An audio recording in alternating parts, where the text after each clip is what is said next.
வணக்கம். வீட்டுக்கு வீடு வாசப்படி சரியில்லை. அஞ்சலும் அஜயும் வீட்டுக்குள்ளார வராங்க. வீட்டில் இருக்கிறவங்க எல்லாருமே பார்த்து சந்தோஷப்பட்டுட்டு கட்டி பிடிச்சிக்கிட்டு ஒருத்தருக்கு ஒருத்தர் விசாரிச்சுக்கிறாங்க. என்ன விஷயம் வந்திருக்க, சீக்கிரமாக வீட்டுக்கு கிளம்புன்றாங்க. இவர் ஷாக் ஆகுறாரு. நான் எதுக்காக கிளம்பணும், எங்கள் 2 பேருக்கும் வர வெள்ளிக்கிழமை கல்யாணம், அதனால தான் பத்திரிக்கை எடுத்துகிட்டு உங்களுக்கெல்லாம் கொடுக்கறதுக்காக வந்தேன். எங்கள் கல்யாணத்துக்கு நீங்கள் எல்லோரும் வரணும், நீங்கள் இல்லாமல் அந்த கல்யாணம் நடக்கக்கூடாதுன்ட்டு அவர் சொல்கிறாரு. அதை கேட்டு எல்லாருமே ஷாக் ஆகுறாங்க. நாங்கள் அங்கே வந்ததுக்கப்புறமா வீட்டில் ரொம்ப பிரச்சனையாக ஓடிடுச்சு, அதனால் இப்போ ரொம்ப கோவமாக இருக்கார் அப்பா, நீங்கள் கிளம்புங்கன்ட்டு இவங்க திரும்ப திரும்ப சொல்லும்போது அதை கேட்டு இவங்க 2 பேருமே ஷாக் ஆகுறாங்க. நீங்கள் இல்லாமல் இந்த கல்யாணம் நடக்கக்கூடாது, இவர் எவ்வளோ நம்பிக்கையோட வந்தார், ஆனால் நீங்கள் எல்லாம் என்ன எப்படி பேசிக்கிட்டு இருக்கீங்கன்ட்டு இதை பார்த்ததும் அவங்க அம்மா பக்கத்து பாட்டி சொல்கிறாங்க, என்ன மாப்பிள்ளை அப்படியே பண்ணிகிட்டு இருந்தாக்கா இத்தனை பேர் இருக்குமே, நம்ம எடுத்து சொன்ன மாப்பிள்ளை புரிஞ்சுக்குவாருன்ட்டு அவரை பற்றி உங்களுக்கு தெரியாதுன்னு பேசிக்கிட்டு இருக்காங்க. அப்போ நீ கிளம்பு சொல்லிக்கிட்டு இருக்கும்போது நான் அப்பா கிட்ட சொல்லிட்டு தான் அப்பாவுக்கு பத்திரிக்கை வச்சுட்டு தான் போவான்ட்டு இவர் அடம் பண்ணி நின்றுட்டுருக்காரு. ரொம்ப கோபமாக இருக்காருடா, நீ கிளம்புன்னு சொல்லும்போது அவர் கேட்க மாட்டுறாரு. இது நேரத்தில் அவங்க அப்பா வந்து நிற்கிறாரு. அவங்ககிட்ட பேசிட்டப்பா, நீங்கள் எதுவும் கோவப்படாதீங்கன்ட்டு என்ன விஷயன்ட்டு இவர் கேட்குறாரு. எங்களுக்கு கல்யாணம் இருப்பா, அதனால் நாங்கள் பத்திரிக்கை எடுத்துகிட்டு வந்தோம். நம்ம சார்பா நான் பத்திரிக்கை அடிச்சிருக்கேன், அதனால் நீங்கள் கல்யாணத்துக்கு வரணும், நீங்கள் எல்லாம் இல்லாமல் அந்த கல்யாணம் நடக்கக்கூடாது, நீங்கள் எல்லாருமே என்னோட கல்யாணத்துக்கு வரணும்ப்பா, இந்தாங்கப்பா பத்திரிக்கைன்ட்டு அவர் பத்திரிக்கை கூட அவரும் வாங்கி பார்க்குறாரு. அப்போ இவர் சொல்கிறாரு, நீ பண்ணிட்டு போன வேலைக்கு நான் கல்யாணத்துக்கு வரணும்னு நினைக்கிறியா, நீ பண்ணிட்டு போனதெல்லாம் சாதாரண விஷயமா, அது என்னால் மறக்க முடியுமான்ட்டு. அதை கேட்டு இந்த கல்யாணத்துக்கு மட்டும் நீங்கள் வந்துடுங்க, அதுக்கப்புறம் நான் அந்த பக்கமாக வரவே மாட்டேன், என்னோட பக்கத்துலேருந்து நீங்கள் வந்தீங்கன்னா தான் நான் சந்தோஷப்படுவேன்ட்டு இவங்க 2 பேருமே மாறி மாறி ஒவ்வொரு நடந்த விஷயங்களும் சொல்லி மன்னிப்பு கேட்டு கெஞ்சி கேட்குறாங்க. அவர் மாட்டேன்னு சொல்கிறாரு.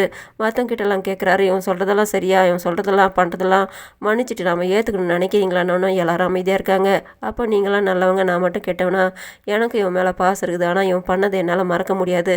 சத்திரத்தில் நடந்த விஷயங்கள் யார் யார் எப்படிலாம் பேசிட்டு போனாங்க, அதுவே இன்னும் என்னால் மறக்க முடியல. அதுக்கப்புறம் நடந்த விஷயங்களில் நாங்களும் அங்கே போய்ட்டு சண்டை போட்டு வந்தது என் மேலே தப்பு இருக்குது, நானும் ஒரு வார்த்தை 2 வார்த்தை விட்டுட்டேன், என் பக்கமாக தான் தப்பு இருக்குது, அது எனக்கும் தெரியுது, ஆனால் அதுக்காக நான் கல்யாணத்துக்குலாம் வர முடியாது, நீ கிளம்புன்னு அவர் சொல்கிறாரு. இவர் கெஞ்சுறாரு. மற்றவங்களாம் சொல்கிறாங்க, இந்த ஒரு தடவை அவனை மன்னிச்சு விட்டுடுங்க, நம்ம பையனிட்டு, அதுக்காக இவன் பண்ணிட்டு போனதை என்னால் மறக்க முடியாது, இவன் பண்ணிட்டு போன வேலையால் தலை குனிஞ்சு நின்னதும் அங்கே எல்லாருமே பேசுனதும் இப்போ கண்ணன் பல்லவியோட வாழ்க்கை பாதிக்கப்பட்டிருக்குதோ, அவங்களுக்கு நாங்கள் இஷ்டப்பட்டு கல்யாணம் பண்ணி வைக்கல, நாங்கள் கட்டாயப்படுத்தி தான் கல்யாணம் பண்ணி வச்சுருக்கோம், அவங்க எப்படி வாழ்வாங்கன்னு என்னவே எங்களுக்கு தெரியல, ஆனால் அது எல்லாத்துக்குமே காரணம் நீ தானே, இன்னும் நடந்த விஷயங்கள் எல்லாம் மறக்க முடியல, இப்போ தான் அமைதியாக ஓடிக்கிட்டு இருக்குது, அதுக்குள்ளார வந்து நீ பிரச்சனை பண்ணிக்கிட்டு இருக்க, அதை எடுத்துகிட்டு கிளம்புன்னு சொல்லும்போது அவர் திரும்ப திரும்ப கூப்பிட்றாரு. அவர் கடைசி வரலாம் மாட்டேன்றாரு. இப்போ நான் உன்னை ஏற்றுக்கிட்டேன்னாக்கா அங்கே சத்தத்தில் பேசின விஷயங்கள் எல்லாமே சரியாக நிஜம் ஆகிடும், அதனால் நான் வரமாட்டேன், நீ கிளம்புன்ட்டு அவர் கடைசி வரலுமா இவர் காலில் வந்து கெஞ்சி கேட்டு கூட மாட்டேன்ட்டு அவர் போய்ட்றாரு.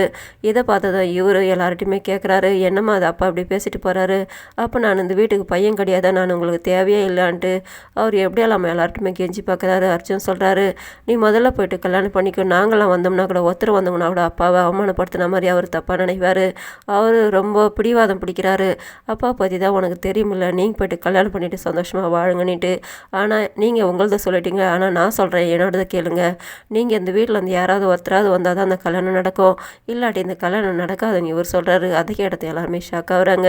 அஞ்சலி பயந்துட்டு பயங்கரமாக ஷாக் ஆகிடுறாங்க. இதோட முடியுது. நன்றி, வணக்கம்.